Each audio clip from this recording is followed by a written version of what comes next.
नमस्कार दोस्तों, मैं सुनीता कथा मंथन में आप सबका स्वागत करती हूँ। कथा मंथन में आज सुनिए रविंद्र कालिया द्वारा रचित कहानी 9 साल छोटी पत्नी।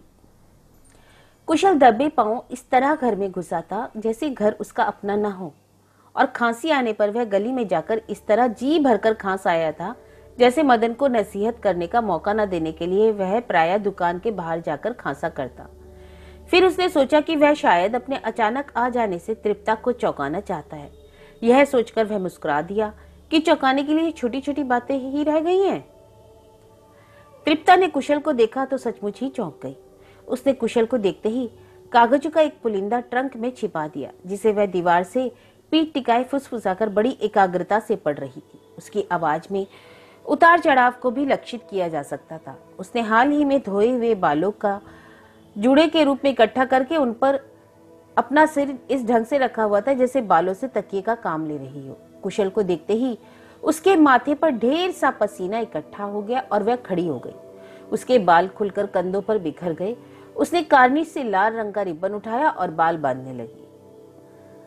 कुशल ने खाट पर बैठकर अपने जूते उतारे और बोला, आज मदन दिल्ली गया है और मैं उठाया। तृप्ता की कमीज पसीने से देह पर चिपकती जा रही थी और गर्दन से पसीने के कतरे चूकर कॉलर बोन पर ऐसे रेंग रहे थे जैसे मेह के बाद बिजली की तारों पर पानी रेंगता है। उसने कमीज के पल्लू से मुंह पोंछा और बोली,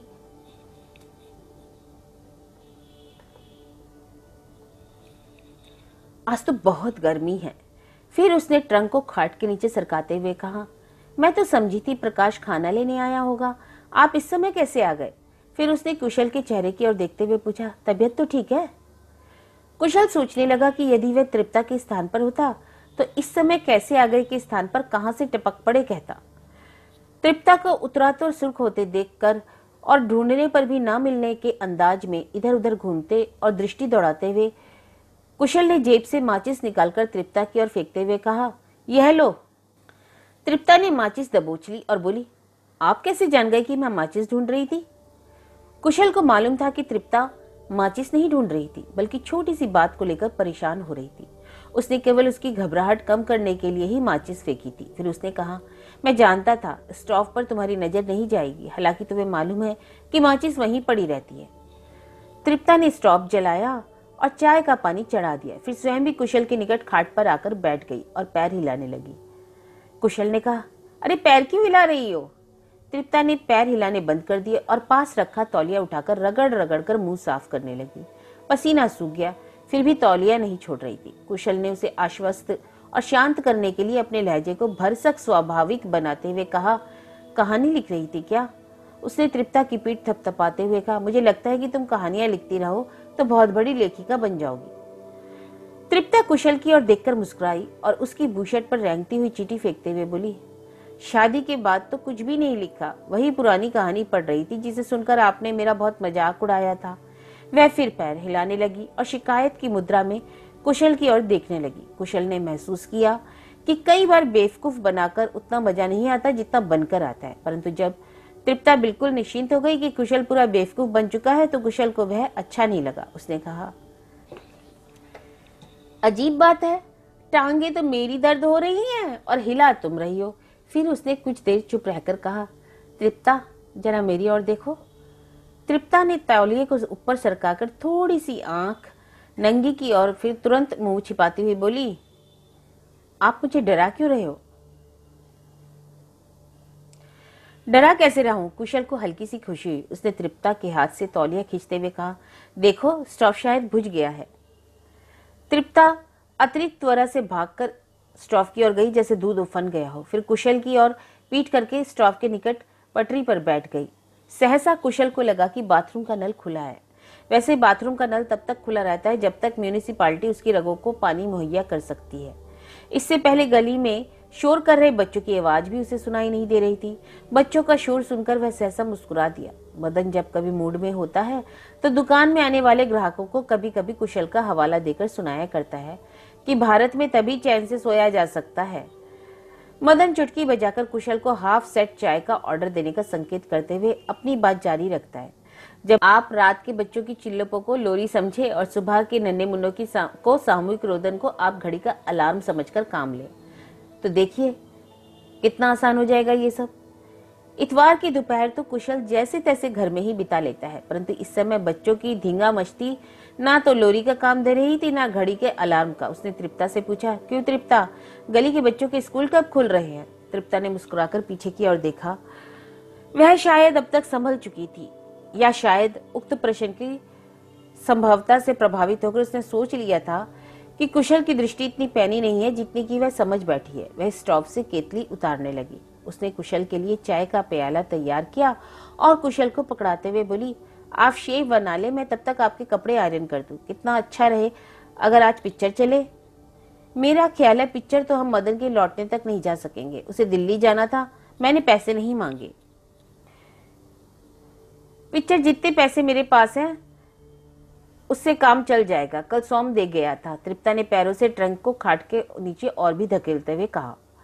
कुशल की लंबी नाक चाय के प्याले में डूब गई। उसने अंतिम घूंट भरने के बाद खाली प्याला तृप्ता के हाथ में थमाते हुए कहा, पहले चाय का एक और कप, बाद में कुछ और।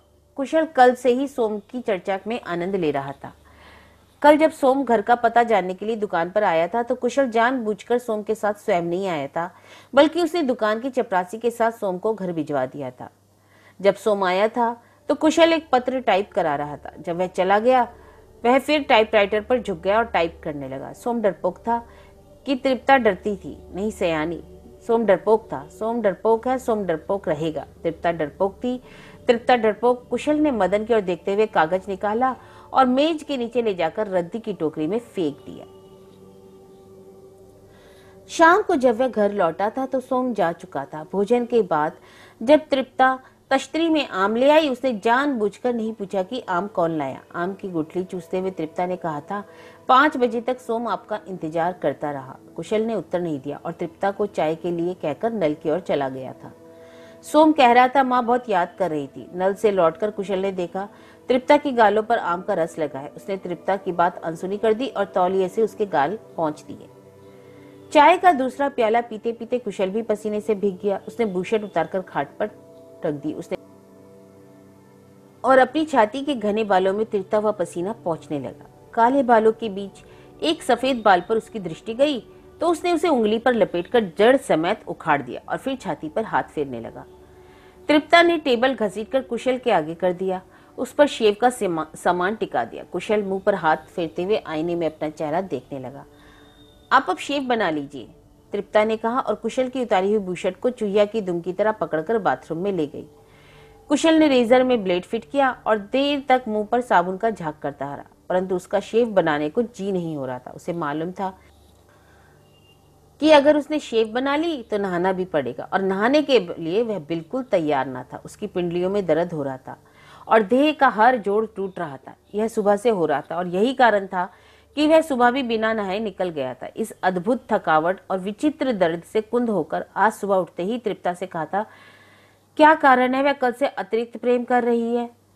कुशल को चेहरे पर झाग करते देखकर तृप्ता ने पूछा कि क्या सोच रहे हो? यही कि कुशल ने रेजर को पानी में गीला करते हुए कहा, इस पहली को नई खाट ले आऊंगा। तृप्ता को सुझाव बड़ा फिजूल लगा और बोली, मैं तो बहुत कम जगह घेरती हूँ, कई बातें अभी तुम्हारी समझ में नहीं आ सकती, तुम अभी बच्ची हो। कुशल ने आईने में से ही तृप्ता की और कनखियों से देखते हुए कहा। तृप्ता कुछ देर तक अवाक सी रह गई और ताकती रही, फिर बाथरूम में चली गई। जब वह स्नान करके लौटी तो कुशल तब भी चेहरे पर झाग बना रहा था। तृप्ता को देखकर उसके दिमाग में किसी छायावादी कवि की पंक्तियां तैरने लगी। उन्हें पकड़ने की बजाय तृप्ता को चेतावनी देने के लहजे में कहने लगा कि वह भविष्य में उसे शेव बनाने और स्नान करने के लिए कभी ना कहे। उसकी इच्छा होगी तो वह खुद स्नान कर लेगा। इतने में ही बाहर का दरवाजा खुला और किसी के आने की पदचाप सुनाई दी। तृप्ता ने उचक्कर बाहर देखा और बोली, सुब्बी है। सुब्बी नीली आंखों वाली स्लिम सी तृप्ता की हमउम्र लड़की है। उसने आंगन में आकर कुशल को देखा तो जीभ निकालकर भाग गई। बहुत खराब लड़की है ये सुब्बी, तृप्ता ने कहा। लड़कियां सभी खराब होती हैं, वह जानता था। तृप्ता की नजरों में सुब्बी क्यों खराब है? कुशल शेव बनाता रहा। तृप्ता कुछ क्षण तक रुकी और बोली, देखने में तो कितनी भोली लगती है, पर मुई के पास लड़कों के खत आते हैं। आईने में कुशल का चेहरा मुस्कुराने लगा। उसने ठुड्डी पर रेजर चलाते हुए कहा, देखने में तो तुम भी बहुत भोली लगती हो। तृप्ता के चेहरे पर हवाइयां उड़ते देख उसने बात का रुख पलटा। जवान लड़की को लोग ऐसे ही बदनाम कर देते हैं, मैं भला उसको क्यों बदनाम करूंगी? तृप्ता ने बाह में पहनी चूड़ियां उंगलियों में घुमाते हुए कहा, मैंने खुद देखे हैं उसके पास दर्शन के खत। नास बेटी उनके जवाब भी लिखती है। तुम क्या कहानियां लिखती होंगी? कुशल के मुंह में साबुन चला गया तो उसने तौलिए से होठ साफ किया और बोला, खत लिखने में क्या बुराई है? कहानी लेखिका को कुछ तो उदार होना चाहिए। कुशल ने अपनी टांग से ट्रंक को थोड़ा सा सरका दिया और फिर ऐसे पैर हिलाने लगा जैसे ट्रंक संयोग से छू गया हो। आप कोई और मकान देखिए ना, तृप्ता ने कहा। चीजें रखने में जगह ही नहीं है। सारी रात ट्रंक मेरी पीठ पर चुपता रहा। सोने से पहले ट्रंक को खाट से नीचे निकाल दिया करो, कुशल ने कहा। आप शेप क्यों नहीं बना रहे हो? अरे शेप तो बनी जाएगी। कुशल रेजर को पानी के गिलास में घुमा रहा था। जब साबुन उतर गया तो उसने कहा, सुब्बी तो अभी बिल्कुल मासूम है, मुझे समझ में ही नहीं आता तुम उसके बारे में उल्टी सीधी बातें क्यों सोचती हो? आपको पता नहीं है और क्या खत लिखने में मुझे कोई बुराई तो नजर आती नहीं। कुशल ने जानबूझकर तृप्ता से आंख नहीं मिलाई। तृप्ता को कुछ सोचते हुए पाकर उसने कहा, खत लिखने के अलावा भी तो कुछ करती हो। मैं सोच नहीं सकता तुम इस बात को क्यों भूल जाती हो कि अक्सर लड़कियां डरपोक होती हैं। आपको उसी दिन पता चलेगा जब उसके भागने की खबर मिलेगी। अगर सुब्बी ऐसी लड़की है तो तुम इसके साथ संबंध क्यों रखे हो? मैं उसे समझाती रहती हूँ। क्या समझाती रहती हो? कुशल के गाल पर एक कट आ गया। यही कि दर्शन खत लिखता है तो तुम जवाब क्यों देती हो? कुशल ने तौली से गला साफ किया। दूसरे ही क्षण खून का एक और कतरा चमकने लगा। तृप्ता भागकर डिटॉल ले आई। रुई से उसके गाल पर लगाते हुए बोली, मैंने उसे यह भी समझाया है कि वह दर्शन से कहे, जब तक वह उसके पिछले खत नहीं लौटाएगा वह उसे बात नहीं करेगी। तुम तो जरूर उसे फंसाओगी। फंसाऊंगी कैसे? उससे ना खतों को नष्ट करते ही बनता है और ना संभाल कर रखेगी तो किसी वक्त भी राज खुल सकता है ना, कुशल ने कहा। भाड़ में जाए सुब्बी और उसके खत। अगर आप पिक्चर नहीं जाएंगे तो मैं आपके लिए कुछ खरीद कर लाऊंगी। इतना प्यार ना किया करो तिप्पो। कुशल ने तृप्ता की कलाई पकड़ ली और उसी रुई को तृप्ता के गाल पर घिसते हुए बोला, पहले तो तुम इतनी। बस तृप्ता ने बात बीच में काट दी। बताइए आपके लिए क्या लाऊं? मेरे लिए एक खाट लाओ। कुशल की पिंडलियों में फिर जोरों का दर्द होने लगा था। तृप्ता जैसे प्रेम के अतिरेक में मचल उठी, गिनाने लगी। नहीं खाट नहीं, एक नई बूशर्ट, एक आपकी प्रिय पुस्तक, एक नया टूथब्रश और उसने कुछ सोचते हुए कहा, और टॉफियां लॉलीपॉप। तुम सिर्फ टॉफियां लॉलीपॉप ले आओ। नहीं, मैं सब चीजें लाऊंगी। तुम्हारे पास कितने पैसे हैं? 5 रुपए, तृप्ता ने थूक निकलते हुए कहा। 5 रुपए से तो यह सब नहीं आएगा, तुम्हारे पास जरूर और पैसे होंगे। कसम से इतने ही हैं। आप सोम से पूछ ले, वह 5 रुपए ही दे गया था। कुशल शेफ बना चुका था परंतु तुरंत नहाना नहीं चाहता था। बोला, भला तुमने सोम से पैसे क्यों लिए? तृप्ता का चेहरा छिले आलू की तरह हो गया और बोली, आपने मना किया होता तो कभी ना लेती। नहीं, पैसे लेने में कोई हर्ज नहीं था। क्यों नाहक उसका खर्चा करवाया? उस दिन दुकान पर आया तो बहुत से फल भी लेता आया था। झूठ बोलकर उसे खुशी हुई। आपने बताया क्यों नहीं? भला इसमें बताने की क्या बात थी? और फिर तुमने भी तो नहीं बताया था कि वह पैसे दे गया था। बता तो दिया था। खैर, बात को समाप्त करने के लिए कुशल ने टोका, सोम तुम्हारा क्या लगता है? बुआ का लड़का है, आपको कई बार बताया तो है। तृप्ता ने चिढ़कर कहा, अरे बाबा, मैं हर बात भूल जाता हूँ। तुम्हारे ब्याह में सबसे अलग थलग खड़ा जिस ढंग से रो रहा था उससे तो मैंने अनुमान लगाया कि जरूर मेरा रकीब होगा। रकीब के माने क्या होते हैं? तृप्ता ने तुरंत पूछा। अरबी में बुआ के लड़के को रकीब कहते हैं, कुशल ने कहा और कंधे पर तौलिया रखकर बाथरूम में चला गया। कुशल ने बाथरूम का दरवाजा बंद किया तो उससे हाथ घसीटने की आवाज आई। उसने महसूस किया कि नहाने से पहले सिगरेट मजा दे सकती है।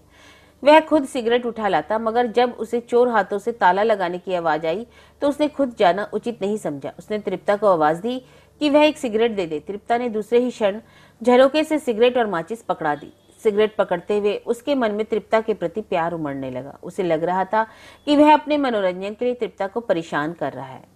यह मनोरंजन का साधन भी अचानक उसके हाथ लग गया था। उस दिन एक पुस्तक ढूंढते ढूंढते वह तृप्ता के ट्रंक को भी छानबीन न करता तो शायद इससे वंचित ही रहता। पुस्तक न मिलने पर उसने महसूस किया कि ट्रंक में वक्त काटने के लिए बहुत सी रोचक सामग्री भरी है। ट्रंक में कपड़ों के नीचे एक साधारण सा पर्स था। पर्स में मैट्रिकुलेशन का सर्टिफिकेट, मुड़ी तुड़ी सी दो एक तस्वीरें जिसमें युवक वेश में तृप्ता का एक चित्र था, माला से बिखरे हुए कुछ मोती, एक मैला पिक्चर पोस्ट कार्ड, एक सेंट की लगभग खाली शीशी बहुत हिफाजत से रखी हुई थी। मैट्रिकुलेशन का सर्टिफिकेट देखकर कुशल शिथिल हो गया था। उसे लग रहा था जैसे अनजाने में उसे चूजा जिबा हो गया था। सर्टिफिकेट के हिसाब से तृप्ता की उम्र कुशल से 9 साल कम बैठती थी। उसने सर्टिफिकेट से तृप्ता के अंक भी ना पड़े थे कि वापस पर्स में रख दिया। ट्रंक में सबसे नीचे अखबार का एक कागज बिछा था, मगर साफ पता चलता था कि कागज के नीचे कुछ है, क्योंकि कागज एक जगह से ऐसे उठा हुआ था जैसे उसके नीचे एक बड़ा मेंढक पड़ा हो। कुशल ने बड़ी एहतियात से वह मेंढक निकाला। कागजों का एक खस्ता पुलिंदा था जिसमें दोनों के खत थे, सोम के भी और तृप्ता के भी, जो शायद तृप्ता ने चालाकी से वापस ले लिए थे या सोम ने शराफत से लौटा दिए थे। खत पढ़ते पढ़ते कुशल कितनी देर तक हंसता रहा था। तृप्ता ने वही बातें लिखी थी जो कभी कभी भावुक होकर उससे भी किया करती थी। सोम के खत पढ़कर हंसी से लोटपोट हो गया था वह। सोम की शक्ल देखकर तो अनुमान नहीं लगाया जा सकता कि वह इतना भावुक हो सकता है और हिज्जों की इतनी गलतियां कर सकता है। इस बार जब सोम आया था तो उसने थोड़ी थोड़ी मूछें भी बढ़ाई थी। कुशल को यह बात बड़ी अजीब लगी। मूछें बढ़ाकर भी वह आदमी भावुक हो सकता है, मूछों वाला भावुक। शाम को जब तृप्ता बाजार से लौटी तो उसने कहा, तृप्ता तुम 30 बरस की कब होगी? क्यों, आप मुझे बूढ़ी देखना चाहते हो? नहीं नहीं, बूढ़ी नहीं, लेकिन बच्ची भी नहीं। काश तुम 30 साल की होती। कुशल हंस पड़ा। कुशल गुसल खाने से लौटा तो कमरे का रूप एकदम बदला हुआ था। खाट जो इससे पहले कमरे के ठीक बीच पड़ी हुई थी, अब दूसरे कमरे में खुलने वाले दरवाजे के साथ टिका दी गई थी और उस पर अंगूरी रंग की एक नई शीट बिछी थी। खाट के साथ ही दीवार की बगल में तृप्ता का ट्रंक पड़ा था, जिस पर उसी के द्वारा काढ़ा हुआ एक सुंदर मेजपोश बिछा था, जिसके ऊपर बैठी तृप्ता क्रोशिये से कुछ बुन रही थी। उसकी आंखों में काजल की गहरी लकीरें खींच ली थी, होठों पर हल्की सी लिपस्टिक लगी हुई थी। कुशल ने यह परिवर्तन देखा तो मुस्कुरा दिया। उसे मुस्कुराते हुए देखकर तृप्ता ने पूछा, आप मुस्कुरा क्यों रहे हैं जी? तृप्ता क्रोशिये से पीठ खुजलाने लगी।